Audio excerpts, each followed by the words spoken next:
Hey everyone, welcome back to Ninja Prep. मेरा नाम है कपिल गोयल और इस वीडियो में हम बात करने वाले हैं कि डीयू और बीएचयू में से कौन बेहतर है, यानी कि दिल्ली यूनिवर्सिटी और बनारस हिंदू यूनिवर्सिटी, इन दोनों में से कौन बेहतर है अगर आपको पीजी एडमिशन लेना है। बीएचयू सीयूईटी के थ्रू है, आपको पता है, और इसके एप्लीकेशंस जो हैं पीजी के लिए अभी तक चालू हुए नहीं है। डीयू का एग्ज़ाम होने वाला है, कब होने वाला है? 17 अक्टूबर से और 22 अक्टूबर तक डीयू के एग्ज़ाम है। उसके बाद डीयू की भी पीजी की काउंसलिंग स्टार्ट हो जाएगी। तो अब सवाल ये है कि बहुत सारे स्टूडेंट्स ये जानना चाहते हैं कि हमारा अगर बीएचयू में हो रहा है और डीयू में भी हो रहा है या एग्ज़ाम देने के बाद होने वाला होगा, तो दोनों में से कहाँ एडमिशन लेना बेहतर होगा, डीयू में लें या बीएचयू में लें। तो ये कुछ एक पॉइंट्स हैं जो मैंने बनाए हैं, तो हो सकता है कि उनके बेस पर आपकी जो डाउट्स हैं वो कहीं ना कहीं क्लियर होंगे। कौन कौन से पॉइंट्स हैं, सबसे पहले उनको हम डिस्कस कर लेते हैं, फिर उसके बाद और फर्दर इसको हम डिटेल में डिस्कस करेंगे। तो सबसे पहला पॉइंट है कि नंबर ऑफ कैंपस कितने हैं। तो दिल्ली यूनिवर्सिटी की मैं बात करूं तो दिल्ली यूनिवर्सिटी के 3 कैंपस हैं, एक है साउथ कैंपस, ऑफ कैंपस और नॉर्थ कैंपस। जबकि बीएचयू की मैं बात करता हूं तो यहाँ पर केवल 2 कैंपस हैं, एक मेन कैंपस है और साउथ कैंपस है। कितने एकड़ में फैली हुई है डीयू? तो अराउंड 65 एकड़ में दिल्ली कैपिटल जो है उसके अंदर 65 एकड़ के अंदर ये तीनों कैंपस मिलाकर, अलग अलग है ना, इनको मिलाकर लगभग 65 एकड़ के अंदर ये दिल्ली यूनिवर्सिटी है। जबकि अगर मैं बीएचयू की बात करूं तो ये 5000 एकड़ में फैली हुई है। कितने में? 5000, यानी कि पूरा अलग से शहर बसा हुआ है। 5000 एकड़ आप सोच लो कितना ज़्यादा है। अंदर बसें चलती हैं किसके? बीएचयू के। डीयू की बात करें तो डीयू से एफिलिएटेड 91 कॉलेज है, कॉलेजेस बहुत ज़्यादा है, 91 कॉलेजेस हैं, है ना। बहुत फेमस कॉलेज भी होंगे, उनके नाम भी मैं बताऊंगा अभी। तो 91 कॉलेज हैं इसके अंदर। जबकि अगर मैं बीएचयू की बात करता हूं तो यहाँ 5 से 7 एफिलिएटेड कॉलेज हैं, जिनमें एमबीबीएस कॉलेज भी हैं और जो आईआईटी बीएचयू है वो भी है इसके अंदर। इसके अलावा कुछ 4-5 जो कॉलेज हैं जो कि डिग्री कोर्सेज के लिए, जिनमें से 3 कॉलेज विमेंस कॉलेज है, गर्ल्स कॉलेज है।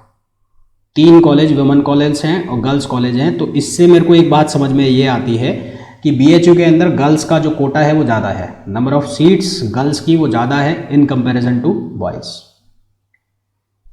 कितने पीजी कोर्सेज हैं यहाँ पे? लगभग 70 पीजी कोर्सेज हैं किसके अंदर? डीयू के अंदर।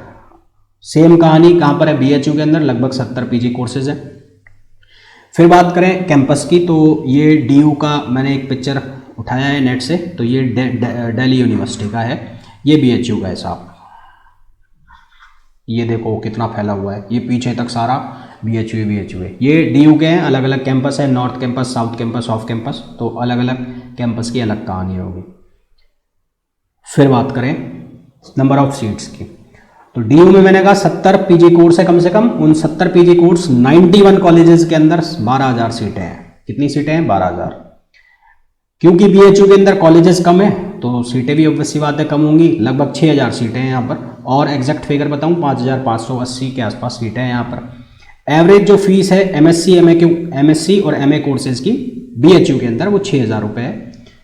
जबकि डीयू के अंदर बात करें तो एमएससी एमए कोर्सेज की एवरेज फीस जो है 10,000 रुपये है। हालांकि ये वेरी करती है, कॉलेज टू कॉलेज वेरी करती है, क्योंकि बहुत सारे कॉलेज हैं एफिलेटेड, तो किसी की कुछ है किसी की कुछ है। मैंने एक एवरेज फीस बता दी आपको 10,000 एमएससी एमए कोर्स के लिए।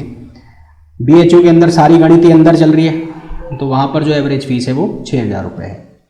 एमबीए की यहाँ पर फीस की बात करूँ तो ये है 45, मैंने गलत लिख दिया है, 45,000 रुपये यहाँ आएगा यहाँ पर बीएचयू में, ये 45,000 रुपये। और एमसीए की फ़ीस जो है यहाँ पर ये 24,000 रुपये है, बीएचयू में है ये दोनों, है ना। यहाँ पर fees college to college vary करती है, लगभग इतनी पकड़ के चलो 50,000 के आसपास 1 साल की फ़ीस है ये, और ये भी लगभग 30,000 के आसपास पकड़ के चलो, ठीक है। फिर पेड सीट, डीयू के अंदर पेड सीट नहीं है, बीएचयू के अंदर पेड सीट्स भी हैं। कितनी पेड सीट्स है? 15%। जो भी कोर्स है, यानी कि मान लो कि आप एमएससी कर रहे हो फिजिक्स से और उसके अंदर 30 सीट है, 30 का 15% कितना हुआ? 30 का 15% हो गया 15 × 43 4.5, तो 4.5 या 5 सीट पेड सीट और होंगी।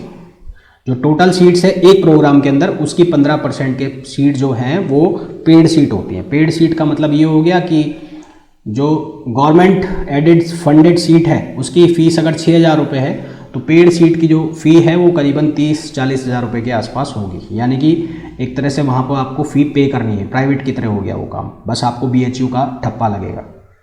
फेमस कॉलेज अगर DU के बात करें तो कौन कौन से हैं? Hindu college, Miranda college, lady Shriram commerce college, Atmaram college, Kirorimal college, saint Stephen's, SRCC, Zakir Hussain, Ramjas college, Hansraj college, है ना। ये कुछ फेमस कॉलेज हैं जो DU के अंदर है। हालांकि 91 कॉलेज हैं, उनमें से ये कुछ 10-11 कॉलेज मैंने लिखे हैं, और भी ठीक ठाक कॉलेज हैं। उसके अलावा फिर हॉस्टल की बात करें तो DU के अंदर जो मोस्टली स्टूडेंट्स हैं वो कैंपस, क्योंकि DU खुद ही छोटी सी जगह में 65 एकड़ में, और इतनी वहाँ पर हॉस्टल फैसिलिटी है नहीं, तो ज़्यादातर जो स्टूडेंट है बाहर PG में या रूम्स वगैरह लेके रहते हैं, तो वो थोड़ा सा महंगा पार्ट पड़ता है DU के बेस के से, फीस भी थोड़ी सी ज़्यादा है। हॉस्टल BHU के केस में इतना बड़ा कैंपस है तो मतलब मोस्टली जो जनता है वो कहाँ रहती है? हॉस्टल्स में रहती है, तो वो सस्ता पड़ता है। प्लेसमेंट, MBA के प्लेसमेंट्स की बात करें तो दोनों में अच्छे प्लेसमेंट्स हैं। बाकी MSc वगैरह कोर्सेज में दोनों के लगभग बराबर ही प्लेसमेंट है, प्लेसमेंट वगैरह बराबर है। तो अगर ओवरऑल देखा जाए फीस वाइज तो BHU सस्ता है किसके कंपैरिजन में? DU के कंपैरिजन में। शहर की बात की जाए तो शहर के हिसाब से देखा जाए तो DU दिल्ली में है, BHU बनारस में है। तो दिल्ली में रहने के अपने अलग मज़े हैं, बनारस का अपना अलग भौकाल है ना, शिव जी की नगरी है। उसके बाद बात करें कि जो फ़ी का मैंने बता ही दिया, BHU थोड़ा सस्ता पड़ रहा है आपको किसके कंपैरिजन में? DU के कंपैरिजन में। तो देख लेना आप, अब आपको कौन सा बेटर लगता है। आप लोग अगर ये वीडियो देख रहे हैं तो आप भी कमेंट करके बताइए कि आपकी पहली चॉइस क्या रहेगी, DU रहेगी या BHU रहेगी, क्योंकि अब दोनों में ही PG के एडमिशन होने वाले हैं। मेरे हिसाब से दोनों बराबर से ही है। अगर आपका BHU में हो जाता है तो BHU में रहिए, अगर आपका DU में हो जाता है और आपको दिल्ली में आने का चस्का है तो फिर DU में आ जाइए, ठीक है। ओवरऑल अगर बात की जाए दोनों की, तो दोनों को अगर मैं 10 में से नंबर दूं, दोनों को 10 में से 8 नंबर दूंगा। मैं DU को 0.5 नंबर ज़्यादा इसलिए दे दूंगा क्योंकि वो दिल्ली में है ना। बस एक इसके साथ ये प्लस पॉइंट ये है DU के साथ, क्योंकि ये दिल्ली में है तो इसको उसके बेस पे मैं 0.5 नंबर ज़्यादा दे दूंगा। तो जो भी लोग DU ET PG का एग्ज़ाम दे रहे हैं, है ना, PG कोर्सेज, PG प्रोग्राम्स के लिए DU का एग्ज़ाम दे रहे हैं, चाहे वो MSc का हो, चाहे MA का हो, चाहे वो MBA का हो, कोई से भी प्रोग्राम हो, अगर वो आप एग्ज़ाम दे रहे हैं, आपको एडमिशन लेना है तो आप देख लेना। अगर आपने CUET का भी दिया होगा, आपका BHU का हो रहा होगा, BHU में आपका एडमिशन हो रहा होगा, तो आप लोग देख लेना कि आपको एडमिशन लेना है या नहीं लेना, आपको एग्ज़ाम देना चाहिए या नहीं देना चाहिए। मैं तो ये कहूँगा कि एग्ज़ाम तो सबको देना चाहिए जिन्होंने भी फॉर्म भरा हुआ है। मैंने कल एक पोस्ट डाला था तो उसमें कई लोगों ने कहा था कि हमने फॉर्म तो भरा है और एग्ज़ाम देंगे नहीं देंगे सोचेंगे। तो एग्ज़ाम तो दो यार, सब एग्ज़ाम तो दे के आओ, बाद में देखना वो एडमिशन होता है तो लेना नहीं लेना वो आपकी मर्ज़ी है, एग्ज़ाम दे के आओ, सब मेरे कहने से एग्ज़ाम दे के आओ। तो ये था DU और BHU में एक छोटा सा कंपैरिजन, और मोस्ट प्रोबेबली ये आपके लिए बहुत ज़्यादा फ़ायदेमंद होगा जब आप एडमिशन लेने जाएंगे BHU या DU में, तो ये कंपैरिजन आपके लिए काफ़ी फ़ायदेमंद रहने वाला है। अगर आप चैनल पर नए हैं और आपने चैनल को सब्सक्राइब नहीं किया है तो प्लीज़ चैनल को सब्सक्राइब कीजिए, वीडियो को लाइक नहीं किया है तो लाइक कीजिए और शेयर नहीं किया है तो शेयर कीजिए।